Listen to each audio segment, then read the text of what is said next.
So, sebab saya kalau turun dengan family saya pergi makan, handphone pun tinggal dalam kereta. Waktu makan berbual, itulah masa kita nak berbual, quality time. Pak, balik kan, balik rumah jangan terus sibuk cari benda-benda mati. Tahu benda mati? Cari benda mati, balik benda mati, Pak, duduk dekat sofa, benda mati. Sofa tu. Ambil remote TV, benda mati. Kena on kan baru dia duduk. Pak, tengok TV, benda mati. TV pun benda mati. Tapi cari benda yang bergerak-gerak kat rumah. Itu benda hidup kita kena cari. Masuk je rumah, nampak pokok lambai-lambai, siram pokok. Masuk dalam, isteri pun menyambut, abang seronok tengok abang balik.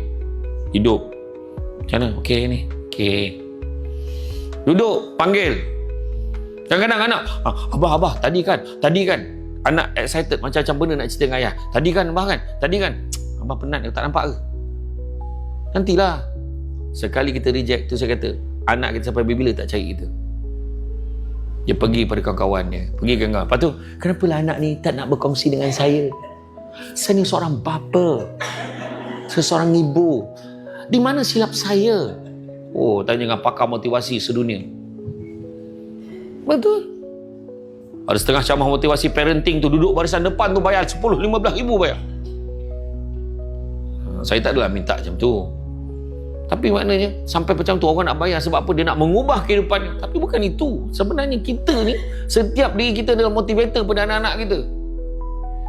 Tapi kita menolaknya. Dulu arwah abah saya, balik kerja kilang ni, kilang Dunlop Pillow arwah abah saya kerja. Dengan gaji RM300 sebulan. Setengah bulan dapat 150. Hujung bulan dapat lagi 150. Bukan besar sangat. Tapi bila balik penat tu, bah tadi. Tadi bakal wrestling kan. Morocco dah dengan hak organ. Masa tu hari Rabu malam, saya ingat lagi. Tengok wrestling pukul 10. 10.30 abah saya sampai kat rumah. Dengan motor Honda Cup tu. Sampai kan. Dia dengan penat tu. Lepas tu, oh ya ke? Okey dah, habis dah. Abang nak mandi dah. Penat dah. Okey bah. Puas hati.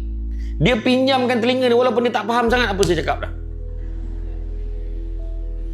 Itu maksud dia. Balik cari benda hidup dulu.